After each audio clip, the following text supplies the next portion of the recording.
Hello à tous, aujourd'hui on est dans un nouvel épisode de Feedback. On va parler de management de soi, pas forcément de management d'équipe. On va parler d'entrepreneuriat, on va parler de remise en question et du coup on est avec Alizée. Alizée, merci d'être avec nous. Merci pour l'invitation. Alors moi, on se connaît très très bien. Moi j'aimerais que tu te présentes, que tu nous racontes un peu ton parcours jusqu'à aujourd'hui. Alors, je suis Alizée, j'ai 35 ans, ça fait 7 ans que j'entreprends du coup. J'ai commencé en ayant une petite agence de site internet et aujourd'hui je travaille plus globalement sur la visibilité des entrepreneuses, donc dans leur stratégie digitale dont fait partie le site internet.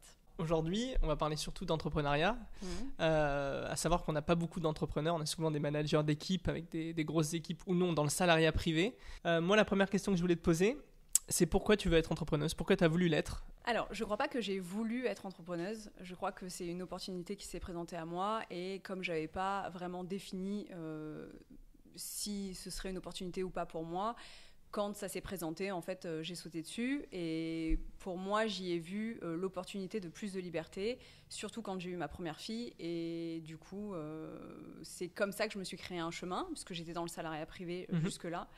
Et quand j'ai eu ma fille, en fait, on m'a proposé de devenir formatrice. Donc, il y a un centre de formation qui m'a proposé d'être formatrice en web marketing. Et j'ai accepté. Et en fait, quand j'ai vu le potentiel qu'il y avait auprès de chefs d'entreprise à les former sur le web marketing, en fait, ça m'a plu. Et petit à petit, a germé l'idée que, en fait, je pouvais me lancer à mon compte et proposer en fait ces services-là, ce que j'ai fait. De la formation, j'en suis venue à créer des sites internet. Et après, ça a évolué puisque maintenant, ça fait 7 ans que je suis à mon compte. Mais au début, c'est un centre de formation qui t'a contacté. C'est pas toi qui as cherché à faire de la formation. Ouais, en fait, j'avais fait une licence professionnelle en e-commerce et marketing digital. J'étais la seule il faut savoir que j'habite quand même dans le sud de la France, où les places étaient chères en tant que créateur de sites web, développeur et ce genre de choses. Donc moi, j'avais envie d'aller dans cette branche-là, mais mes CV étaient refusés, ils n'étaient même pas lus et compagnie. Et donc, en fait, quand ils m'ont contacté pour faire ça, j'y ai vu une opportunité. Ok, tu as créé ta propre place. J'ai créé ma propre place. Mais tu avais quand même cherché dans des agences à travailler. Quand j'ai fait ma licence professionnelle, je travaillais donc du coup en alternance et à côté, j'avais commencé à regarder pour vraiment faire que du web parce que c'est ça qui me plaisait. Et comme en fait les opportunités se sont pas présentées et en tout cas il y avait pas de place pour moi parce que comme je le disais il y a 7 ans en fait les places étaient chères parce qu'il y en avait très peu, surtout dans le sud de la France. Quand on m'a contacté justement parce que j'avais mis mon LinkedIn à jour avec cette formation-là, quand on m'a contacté pour faire de la formation, je me suis dit ok super. Donc moi j'avais quand même mon travail salarié à côté. J'ai commencé et puis après j'y ai vu vraiment l'opportunité de liberté et donc j'ai arrêté le poste que j'avais et je me suis lancée pleinement à mon compte. On va parler un peu de liberté juste après, mais qu'est-ce que tu aimes vraiment dans l'entrepreneuriat? Qu'est-ce qui te plaît le plus? Je pense que justement, c'est cette liberté et cette autonomie qu'on a, cette liberté de se lever quand on veut, de travailler quand on veut. Et je dis pas que je travaille pas, je dis juste que j'adapte le travail à mon temps, en fait, que ce soit en journée ou en soirée ou même les week-ends si je le veux. C'est d'avoir cette liberté de temps et de mouvement, en fait. Et moi, ce pourquoi je me suis lancée à la base, c'est parce que je rêvais de partir vivre en Angleterre. Et donc, ça me donnait en fait cette liberté géographique aussi. De pouvoir voir grandir ma fille et d'être en même temps libre géographiquement. Donc ça, c'était pour moi le point principal, c'était celui-là, c'était ce besoin de liberté en fait. Et qu'est-ce que tu aimes le moins du coup? C'est quoi selon toi les trucs qui sont des freins dans l'entrepreneuriat? Je dirais que c'est d'être seul avec soi-même. Parce que toi, tu es solopreneur. Je suis solopreneur, voilà. Et en fait, c'est le fait d'être seul avec moi-même, avec mes idées. Et c'est compliqué des fois de trouver le chemin et de continuer à avancer, de se motiver, de garder la tête sur les épaules et de se dire ok, qu'est-ce que je veux maintenant, comment je veux me développer, etc. Donc c'est vraiment le fait d'être seul qui je trouve est plus compliqué à gérer. Dans le développement, comment tu fais du coup pour, comme tu es seul, tu n'as pas de collègues de travail autour de toi, tu n'as pas de manager autour de toi, comment tu fais pour justement te remettre en question, arriver à te développer, à scaler? Alors, j'ai quand même un réseau d'entrepreneurs. J'ai quand même un réseau d'entrepreneurs autour de moi aujourd'hui avec lequel j'échange quasi quotidiennement. Et ça, c'est vraiment une bonne chose puisque justement, on arrive à se partager nos objectifs, nos chiffres et compagnie. Et puis, tous nos tips aussi de comment on fait pour aller plus loin. Et puis après, très régulièrement, j'essaie quand même de me faire accompagner, coacher, pour justement avoir une ligne directrice. Parce que je trouve qu'être entrepreneur, ça s'apprend, c'est pas inné, c'est pas quelque chose que tu apprends à l'école. Et donc du coup, c'est bien aussi de se faire accompagner par des personnes qui sont plus évoluées que soi. Par rapport au salariat privé, je voulais savoir s'il y avait des trucs dans le salariat privé que tu aimais aussi, à contrario, quand tu étais dans le salariat privé, des trucs qui peuvent te manquer aujourd'hui. Qu'est-ce que c'est ? Alors, j'ai pas eu énormément de jobs salariés. En fait, je pense que j'en ai eu 3. Ouais. Et je pense que ce qui me manque le plus, c'est justement d'être dans une équipe, d'avoir une équipe, d'être accompagné de personnes, de pouvoir échanger au quotidien. Ça, je pense que c'est assez moteur. Qu'est-ce que tu n'aimais pas là-dedans, dans le salariat ? Le fait de ne pas se développer, le fait de ne pas être libre de travailler quand tu voulais ? Je pense qu'il y a aussi une histoire de reconnaissance. Tu n'es pas toujours reconnu à ta juste valeur, bien que même si tu te donnes à fond. Moi, j'ai toujours eu plaisir à travailler. J'ai jamais pris ça comme une contrainte, vraiment. Général, le travail en général. Le travail en général. Moi, j'ai demandé à travailler très tôt. Je pense que mon premier petit job où je faisais peut-être 2 heures par jour, j'avais 16 ans. Je le voyais vraiment comme des opportunités de grandir, de justement d'être avec des gens et puis de grandir de leurs expériences à eux. Donc, c'était vraiment un plaisir pour moi de travailler. Et justement, quand ça a commencé à se corser, parce que j'étais seule, j'avais plus d'équipe et que finalement, je voyais moins ma fille et que en fait, j'ai eu cette vie familiale en fait qui est arrivée, j'ai moins ressenti l'envie et le besoin d'être salarié. Être salarié, c'est aussi être freiné sur tes entrées d'argent. Enfin, tu vois, aujourd'hui, maintenant que je connais les capacités de l'entrepreneur, c'est compliqué de se dire que je pourrais retourner au salariat, par exemple. Et tu parlais juste de reconnaissance. Est-ce que tu trouves que cette reconnaissance, tu l'as dans l'entrepreneuriat ? Comment tu fais pour l'avoir ? Parce qu'il n'y a personne, comme tu travailles toute seule, personne te dit « Tiens, Alizée, tu fais du super taf aujourd'hui et tout ». Où tu trouves cette reconnaissance, justement ? Aujourd'hui, je pense que c'est de mois à mois que ça se passe aussi en fonction des objectifs que je me pose et puis si je les atteins ou non. Donc, c'est vraiment un travail de mois à mois. Je règle mes comptes avec moi-même. Mais c'est quand même dans la satisfaction de mes clientes, les personnes que j'accompagne, les voir se développer et qu'elles soient heureuses en fait, que je les accompagne, que je sois un vrai soutien pour elles et qu'on mette en place les bonnes actions. Et ça, pour moi, c'est la reconnaissance en fait. Ouais, c'est le truc le plus gratifiant. Ouais. On va parler un peu de la transition entre le moment où tu es passé du salariat à l'entrepreneuriat. Quand on se lance comme ça, toute seule, est-ce qu'on a peur de se lancer ? Qu'est-ce qu'on se pose comme question ? Alors, je pense que quand je me suis lancée, j'ai pas vraiment réalisé tout ce que ça pouvait être et comment pouvait être mon avenir. Je pense que je me suis pas vraiment prise au sérieux au début. Et ce qui a fait que la première année était pas folle, mais en même temps c'était une première année d'essai et en même temps comme j'ai personne qui entreprend autour de moi, c'était compliqué. Donc c'était pas après pas. Je pense que j'avais un tel besoin de liberté que ça ne m'a pas fait peur de me lancer. Alors que je pense que si on a un gros besoin de sécurité, peut-être que le salariat est plus... Ah oui, c'est pour ça que tout à l'heure que tu disais que c'était pas inné, parce que tu penses qu'il y a des gens qui ont vraiment besoin de sécurité et qui du coup se lancent jamais. Alors, je pense que c'est pas inné d'entreprendre parce qu'on nous l'apprend pas et compagnie, mais je pense aussi que ça dépend de ton environnement. Si tes parents ou dans ta famille, c'est des entrepreneurs, ce sera plus facile d'entreprendre. Mais je pense aussi qu'il y a une part de balance entre la sécurité et le besoin de liberté. Ouais. Si tu as besoin de sécurité, je suis pas sûre que l'entrepreneuriat, ce soit le truc le plus safe. Le plus safe, exactement. Surtout au début. Mais en même temps, moi, comme j'ai pas pris vraiment la mesure et que je pense que je me prenais pas vraiment au sérieux et que du coup, en fait, je me laissais un petit peu vivoter, j'avoue. J'ai pas tout fait pour développer mon activité directe, en fait, parce que je pense que je ne savais pas ce que je pouvais faire, en fait. Je pense que je ne savais pas jusqu'où je pouvais aller.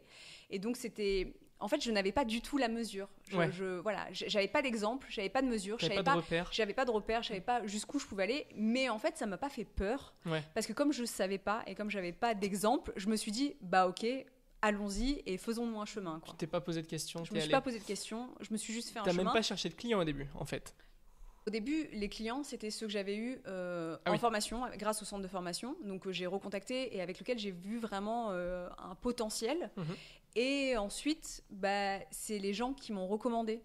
Et en fait, j'ai eu mes premiers clients par recommandation, en fait, quasiment tout de suite. Et c'est ça qui a été super. Et j'ai continué à travailler comme ça. Et je peux même dire qu'il y a 7 ans, l'entrepreneuriat, c'était tellement pas quelque chose de de hype, on va dire, que en fait, sur mon site internet, je me cachais sous une agence et le on. Ah oui. Parce que pour moi, Alors en fait, le personal branding n'existait pas et c'était plutôt on avec mon équipe ou avec notre équipe, notre agence. Et en fait, je me cachais clairement parce que je pense que je ne savais pas vraiment où j'allais. Bah, j'y suis allée vraiment étape par étape et c'est au fur et à mesure que j'ai appris les choses. Ouais. Ensuite, on va parler du déclic tout à l'heure, le déclic peut-être qui a changé la donne. Mais d'abord, je voulais qu'on parle du coup du syndrome de l'imposteur, puisque maintenant ça fait 7 ans. Au début, tu ne te posais pas de questions, donc tu n'avais pas du tout de syndrome d'imposteur. Si, je pense au contraire. Au début aussi ? Je pense qu'au contraire, si je me cachais, c'est parce que je m'étais dit... Ah oui, tu veux dire par rapport à ça, oui. Je me suis dit, tu es qui, toi, petite nana, pour faire des sites internet, alors que, en fait, tu as fait une licence, mais tu as appris en autodidacte à faire des sites internet, donc tu es personne. Et donc, comment les gens vont te faire confiance à toi plutôt que des grandes agences renommées et compagnie, alors qu'en fait, ça se fait.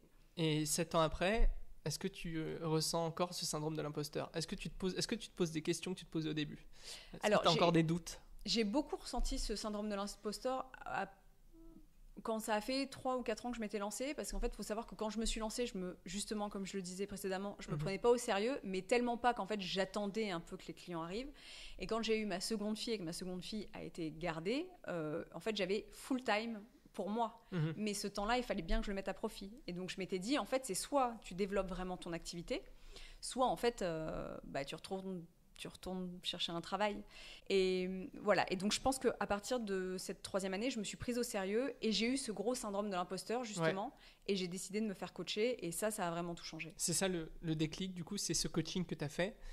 Bah ouais, parce Est-ce que tu penses que c'était un vrai tournant dans ta carrière de solopreneur à partir de là ? Ouais, parce que je pense qu'avant, je me disais, en fait, si toi, petite meuf toute seule derrière ton ordinateur, tu peux faire des sites internet en ayant appris sur YouTube, en fait, tout le monde peut le faire. Ouais. À part que moi, ce que j'omets complètement quand j'ai cette réflexion-là, c'est qu'en fait, moi, j'ai baigné dans le marketing et le marketing digital depuis le lycée, en fait. Parce qu'en fait, j'ai fait un bac marketing, ensuite j'ai fait un DUT Tech Deco et j'ai fait une licence professionnelle e-commerce et marketing digital. Et en fait, j'avais l'impression que tout ce que moi je savais, tout le monde le savait, ce qui est clairement pas le cas. Bien sûr. Et donc, en me faisant coacher, j'ai touché du doigt ce fait que ce que j'avais moi, mais en fait, tout le monde ne l'avait pas et que j'avais en fait acquis une vraie expérience et une expertise, en fait. Souvent, on en parle tous les deux. Le salariat privé, c'est sûr que c'est de la sécurité. Il y a une remise en question quand on veut se développer, même dans le salariat privé, mais dans l'entrepreneuriat, on dit souvent que c'est un perpétuel recommencement. Est-ce que tu es d'accord avec ça ? Est-ce que chaque année, tu dois te remettre en question, même quand au bout de 7 ans, tu fais des chiffres qui sont plutôt bons, qui sont plutôt équilibrés d'année en année ? Est-ce que c'est quand même chaque année un recommencement ? Il faut y retourner, il faut rechercher des clients, il faut se re-challenger ? Alors, j'ai toujours été dans une croissance. Donc, j'ai toujours augmenté mon chiffre d'affaires. Et ça, c'est super. Mais en soi, chaque année, au mois de janvier, je sens quand même la pression de OK, quel objectif tu vas aller chercher cette année et comment tu vas faire pour l'atteindre. Donc, forcément, c'est tous les ans, tu as la pression de dire OK, qu'est-ce que tu vas mettre en place réellement pour aller chercher plus ou alors te stabiliser, parce qu'on n'est pas toujours dans un objectif de croissance, on peut aussi juste chercher à se stabiliser et pérenniser notre entreprise. Est-ce que c'est plus dur selon toi de travailler pour soi que de travailler pour quelqu'un ? C'est plus dur de travailler pour soi et en même temps... quand les résultats sont là, tu sais d'où ça vient, quoi. Ouais. Tu vois, clairement, c'est ton travail qui paye. Donc c'est peut-être plus dur, mais plus de liberté. C'est sans doute plus dur et plus de liberté, ça c'est sûr. Est-ce que c'est plus difficile, par contre, avec la vie personnelle ? Est-ce que la balance vie pro, vie perso, elle est plus difficile quand on travaille pour soi que quand on travaille pour quelqu'un ? Et en termes de temps libre, par rapport à ta vie privée, est-ce que c'est plus...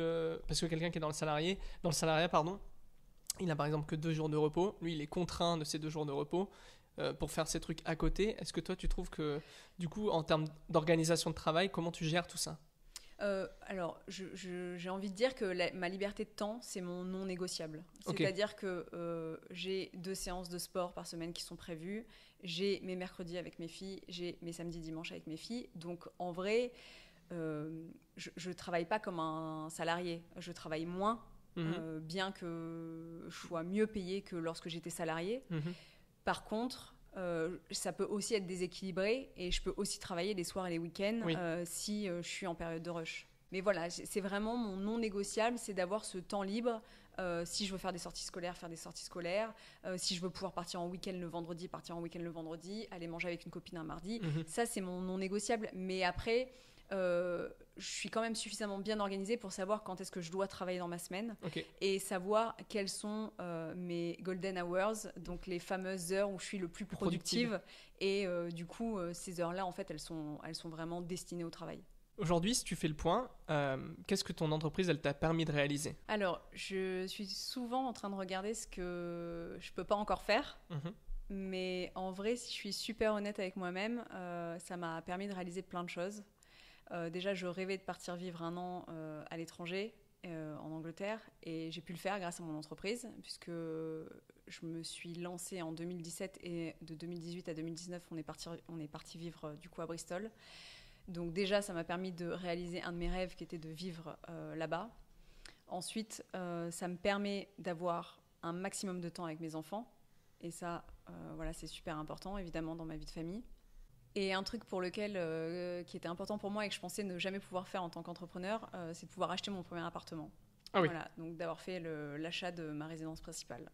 Et je pensais que d'être entrepreneur, ce serait un frein. Et en fait, ça l'a pas du tout été. Ça n'a pas été un frein. Non. Et donc, mon entreprise, aujourd'hui, elle me permet quand même de faire ça, d'être libre géographiquement, de partir en week-end aussi, de partir en vacances, chose qu'on ne faisait pas avant, en vrai. D'investir, ouais, exactement. Et donc voilà, donc je regarde souvent ce que je ne peux pas encore faire, mais en vrai, en 7 ans, il y a déjà plein de choses que mon entreprise m'a permis de faire et que je n'aurais pas pu faire si j'étais restée salariée. On va vraiment maintenant parler un peu de ton entreprise, de la stratégie web, du lancement, tout ça. Je voulais déjà comprendre pourquoi tu fais tout ça. Est-ce que tu as une raison, vraiment, ou c'était juste la liberté ? Vraiment, pourquoi tu t'es lancé là-dedans ? Alors, ma cible principale, c'est vraiment de travailler avec des entrepreneuses qui sont comme moi. Et je pense que j'ai vraiment une mission que j'ai compris il n'y a pas si longtemps. Parce que dans mon schéma familial, les femmes ne sont pas en vrai indépendantes financièrement, et je pense que je veux aider les femmes à être libres financièrement. Alors je dis pas libres financièrement les doigts de pied en éventail, oui. C'est vraiment, c'est vraiment la valeur travail, mais de réussir d'elles-mêmes à faire quelque chose, d'avoir leur entreprise et de gagner leur propre argent. Pour moi, d'être indépendante et de pas dépendre en fait du salaire de mon conjoint ou je sais pas, des proches, des parents ou autres, c'est vraiment fondamental. Et j'ai vraiment envie déjà de diffuser ce message auprès des femmes qui pensent que quand on est maman, on doit absolument reculer face à son partenaire qui lui va du coup avoir une carrière et compagnie. Pour moi, c'est vraiment hyper important de m'épanouir aussi au niveau de mon travail, et j'ai envie de montrer aux femmes que oui, tu peux être une mère, oui, tu peux être une femme, et oui, tu peux gagner ton propre argent en fait. Je pense que c'est vraiment le truc qui pourrait me donner des frissons là si je continue d'en parler 2 minutes, mais je pense que c'est vraiment ça. Et je veux aussi, comme j'ai 2 filles, leur montrer que c'est possible en fait. Qu'est-ce que tu conseillerais du coup à une femme qui voudrait se lancer sur Internet, ou qui voudrait se lancer dans l'entrepreneuriat avec sa boutique en ligne ou son site pour vendre des formations? Qu'est-ce que tu lui conseilles comme plan? Déjà, la première chose à faire, c'est d'aller se confronter à sa cible. Parce qu'en fait, quand on est seul avec ses idées, alors on pense qu'on sait, on pense qu'on connaît, on se dit que tout le monde pense comme nous. Et en fait, ça, c'est une grosse erreur. Oui. Donc en fait, il faut vraiment aller se confronter à sa cible pour savoir ce que la personne en face, elle attend. Ouais. Et en fonction de ça, on va pouvoir vraiment créer une offre qui réponde à un besoin. Et pas juste sortir une offre parce qu'elle sort de notre tête, mais vraiment aller confronter en fait ce qu'on veut faire à la donnée, à la donnée factuelle, je parle, et ne pas se lancer en fait corps et âme dans un projet sur lequel en fait on n'a pas de matière pour faire une étude, tu vois, ce genre de choses. Donc ça, et après de prendre des décisions raisonnées, mais de pas avoir peur de se faire accompagner. Parce qu'en fait, on n'est pas tous issus du marketing, de la vente. Et donc, du coup, ça peut être compliqué de se lancer seul. Et je pense qu'il faut vraiment être conseillé par des experts et des professionnels dans leur domaine.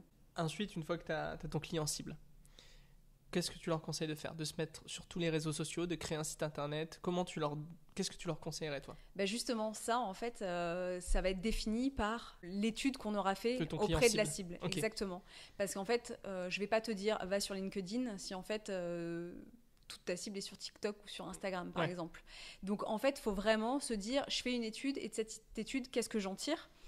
Oui, il va falloir que je communique, il va falloir que je me mette en avant, mais du coup, sur quelle plateforme? Moi, j'en conseille 2. Je conseille un média long et un média court. Par exemple, un réseau social, voilà. Et je sais pas, soit son site internet, soit du podcast, soit YouTube. En fait, ça va dépendre aussi de ce que la personne, elle aime faire. C'est-à-dire que, par exemple, moi, je n'aime pas écrire. Je vais pas me mettre à écrire des articles de blog qui sont hyper longs et créer du contenu qui soit hyper long. Donc, en fait, je pense que ça dépend. Il va falloir faire une bonne balance entre ce qu'attend ton client, le message que tu as envie de faire passer, le faire passer sur les bonnes plateformes, parce que du coup, il est où ton client cible? Et est-ce que tu aimes? Est-ce que tu aimes faire? Ok. Ouais. Aujourd'hui, comme tu le dis, il y a plein de plateformes. Il y a Instagram, TikTok, LinkedIn, Facebook, les sites internet, les podcasts, YouTube. Comment on fait pour être pas noyé dans la masse? Souvent, on peut être noyé dans l'information déjà aujourd'hui. Comment on fait quand on veut se lancer pour pas se retrouver noyé dans la masse? Je pense qu'il faut se former sur la plateforme sur laquelle on veut aller. Je pense qu'il faut se former pour comprendre les algorithmes, pour comprendre comment ça fonctionne. Je vois trop de sites créés et où il y a 0 référencement naturel, par exemple, des personnes qui créent elles-mêmes leur site internet. Donc du coup, en fait, ça donnera jamais de résultats. Et sur plein de réseaux sociaux également. Et je pense que c'est le meilleur moyen d'essayer d'y aller et de se démotiver et puis finalement de faire comme la plupart des entrepreneurs qui ferment au bout de 2 ou 3 ans parce qu'en fait ils se sont essoufflés, alors qu'en fait il suffirait de mettre une stratégie digitale en fonction des données qu'on a, de se former dessus et de se dire ok, on essaye, mais quand on essaye vraiment, on arrête de se trouver des excuses. Pour moi, une stratégie, elle tient la route que si tu lui as laissé 3 ou 6 mois le temps de se faire, et tu ne reviens dessus que à ce moment-là. Il faut que tu aies le recul nécessaire pour voir si une stratégie, elle a fonctionné. Et je vois plein d'entrepreneurs qui se disent, en fait, je vais faire ça. Ah non, ça marche pas. Au bout de 10 jours, je vais faire ça, et je vais faire ça, je vais faire ça. Et en fait, c'est pas la bonne stratégie parce qu'en fait, tu vas juste t'essouffler et tu vas rien laisser le temps et de prendre parce qu'il faut quand même, il y a une part temps en fait qu'il faut quand même laisser, prendre en compte. Et à l'inverse, pour quelqu'un qui s'est lancé, ça fait 3-4 ans qu'elle est lancée. Comment elle fait pour pérenniser son entreprise? C'est quoi les conseils que tu lui donnerais? Elle peut avoir des phases de doute. On sait que souvent, tous les 3 ans, il y a une petite phase de remise en question. Quel conseil tu lui donnerais pour pérenniser son entreprise? Alors, je pense que je peux répondre parce que c'est assez régulièrement mon cas. Et c'est refaire ce travail en fait perpétuel d'aller se confronter à sa cible, savoir ce qu'elle cherche, ce qu'elle attend. Est-ce qu'on est toujours en face en fait? Est-ce que notre offre est toujours en face de ce que la personne attend? Et puis du coup en fait adapter et toujours faire ce travail en fait de est-ce que là où je mets mon énergie ça donne ses fruits en fait? Parce que si ça donne pas ses fruits, arrête de t'épuiser. Et refais ce travail-là, de te confronter à ta cible, à leurs données, à tes statistiques et compagnie, et remets en place une nouvelle stratégie. Parce que ton client cible peut évoluer. Toi c'est un peu le cas, ton client cible a un peu évolué. Ton client cible, il évolue, mais toi aussi, tu évolues. Et il y a des choses que tu aimes faire et que tu n'aimes plus faire. Et puis, il y a je ne vais pas dire qu'il y a des nouvelles stratégies, parce qu'en fait, les plateformes, c'est toujours les mêmes. Les réseaux sociaux, ton site internet, de l'emailing. Tu tournes toujours autour des mêmes choses quand tu es dans le digital. Donc, il faut réfléchir à sa stratégie, mais il faut le faire de manière vraiment consciente, avec des données factuelles. Toi, qu'est-ce qui a fait la longévité de ton entreprise? Aujourd'hui, ça fait 7 ans. Selon toi, qu'est-ce qui a fait que ça dure aussi longtemps? Et que ça dure encore? Alors, je pense que ce qui vraiment est game changer dans mon entreprise, c'est la satisfaction client. À partir du moment où on vient travailler avec moi, je vais m'investir comme si c'était ma propre entreprise en fait. Et ma longévité, c'est en fait la satisfaction client, puisqu'en fait mes clientes en fait me recommandent à des amis et autres, et c'est ça en fait qui me fait travailler aujourd'hui. On parlait tout à l'heure d'envie d'entreprendre. Tu me disais que c'était pas inné, que c'est pas un truc qu'on apprenait non plus. Je voulais qu'on parle un peu de jeunesse et d'éducation. Est-ce que tu trouves qu'à la jeunesse on leur apprend des vrais trucs entre guillemets? Alors j'ai un avis assez tranché sur la question, parce que même si j'ai eu l'impression de baigner toujours dans mon domaine de prédilection dans mes études, j'ai pas vraiment eu l'impression, en tout cas plus je grandissais, d'apprendre des choses. La preuve, il a fallu que je me forme quand même beaucoup par moi-même. Et en tout cas, ce que j'aurais voulu qu'on m'apprenne, ou en tout cas les skills que je voudrais avoir aujourd'hui, on ne me les a pas appris à l'école, quoi. Et ça peut être des trucs très bêtes comme remplir une fiche d'imposition. Ouais. Voilà, calculer son taux d'URSSAF, etc., sa rentabilité, ce genre de choses en fait. Ouais, gérer un budget même, des trucs. Gérer un budget, des trucs assez de la vie courante. Même on en parlait une fois, on parlait de la vie en société, on n'apprend pas vraiment à vivre ensemble non plus aux jeunes. Je pense qu'on apprend à vivre ensemble de par la collectivité, mais en fait, on laisse pas assez la place, en tout cas, au fait d'être unique et que chacun on est unique et qu'on n'a pas besoin des mêmes choses, qu'on n'a pas besoin de la même attention et d'apprendre les mêmes choses, quoi, en fonction de ses compétences et de ses appétences aussi. Comment tu la sens, toi, cette nouvelle génération? Bon, tu n'es pas trop en contact avec la génération Z ou les générations, tu travailles toute seule. Je ne suis pas en contact avec la génération Z, par contre, je la vois sur les réseaux sociaux. Et qu'est-ce que tu en penses? Je pense que c'est compliqué, ça doit être compliqué pour elle, parce que moi ce que j'en vois, c'est que c'est l'appât du gain, c'est l'argent facile, c'est des dépenses, des trucs de luxe et compagnie. Je pense que ça doit pas être facile pour elle de voir ça et en même temps de se confronter à la réalité de la vie, en fait, qui n'est pas en fait juste... c'est facile, hein, je vais pas me faire des copains, mais je trouve que c'est facile de dire je suis un entrepreneur à succès, je vis à Bali, alors qu'à Bali, il te faut peut-être 1000 balles pour vivre par mois. Et pour vivre très bien, il te faut peut-être 1200 balles. Donc je trouve que c'est facile à dire. Et le problème, c'est que cette génération, elle est confrontée à ça, et elle voit ça, et elle pense que c'est normal. Donc évidemment, je trouve que c'est très complexe aujourd'hui de donner envie de devenir médecin avec le nombre d'études qu'il y a à faire. C'est sûr. Quand on pense que, en fait, en étant les doigts de pied en éventail à Bali, on peut gagner, je sais pas, genre 10 000 € par mois, qui est soi-disant le SMIC de l'entrepreneur, quoi. Ouais. Et les réseaux sociaux, du coup, tu trouves que c'est un danger? Je pense que ça peut être un danger, ouais. Pas que pour la jeunesse, là je parle au terme plus large. Même toi tu travailles beaucoup avec les réseaux sociaux, dont Instagram notamment. Est-ce que tu trouves que c'est pas un peu dangereux des fois par moment de se comparer tout le temps Je pense que c'est dangereux, je pense que c'est la cause de beaucoup de complexes, c'est la cause de beaucoup de remises en question, de se dire mais pourquoi ils en sont là. Enfin, le sketch de Florence Foresti le met très bien en valeur. Quand tu es sur tes chiottes et que tu vois un mec le mardi en train de faire du paddle, pourquoi voilà. Donc je pense qu'il y a un vrai décalage entre le travail et le mérite. Et ce qu'on voit et qu'on pense qu'on peut tout avoir tout de suite et avoir beaucoup d'argent. Et alors, je dis pas que c'est impossible, hein, parce que pour moi, rien n'est impossible. Mais par contre, je pense qu'il faut un juste équilibre de ce qu'on voit et de ce qu'on nous inculque et de rester critique quand même par rapport à... Moi, je me souviens, un prof en DUT m'avait dit « Ayez un esprit critique ». Et je pense que moi, pour le coup, j'ai trop un esprit critique. mais voilà, je pense qu'il faut quand même garder les pieds sur terre et garder la valeur mérite, la valeur travail, ce genre de choses. La génération après la génération Z, c'est la génération alpha, pardon. C'est la génération de tes enfants. Qu'est-ce que tu leur conseillerais vis-à-vis des réseaux sociaux ? Comment on fait pour éduquer des enfants avec tout ça ? Je pense que c'est les mettre en garde, réussir à les mettre en garde sur que ce qu'on voit, c'est pas forcément la réalité, de remettre en question les choses qu'on peut y voir. Mais voilà, moi j'aurais tendance à un peu trop les alerter. Mais après, je pense que ça fait partie quand même du quotidien aujourd'hui. Oui. Moi, j'y suis. Je pense que mes filles me voient y être. Donc, je peux pas leur dire que c'est bien, c'est pas bien. Juste, je peux les mettre en garde sur les dangers. Et je peux aussi, aujourd'hui, en tout cas, et pendant quelques années encore, contrôler le temps qu'elles y passeront quand elles seront un petit peu plus grandes, quoi. Ouais. On t'a préparé un petit jeu. Okay. C'est un petit quiz. C'est rapide. Ça dure une petite minute.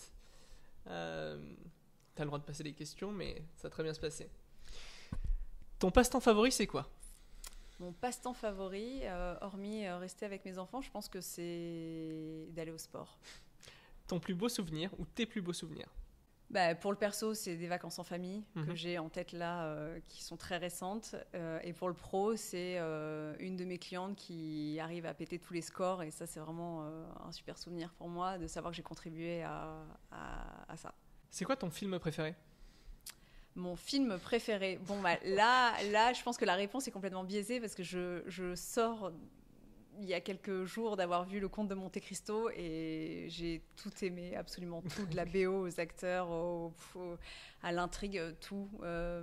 Mais sinon, je pense que La La Land est dans un de mes top 3 de films pour la beauté, pour la BO, pour la même chose que Monte Cristo en fait.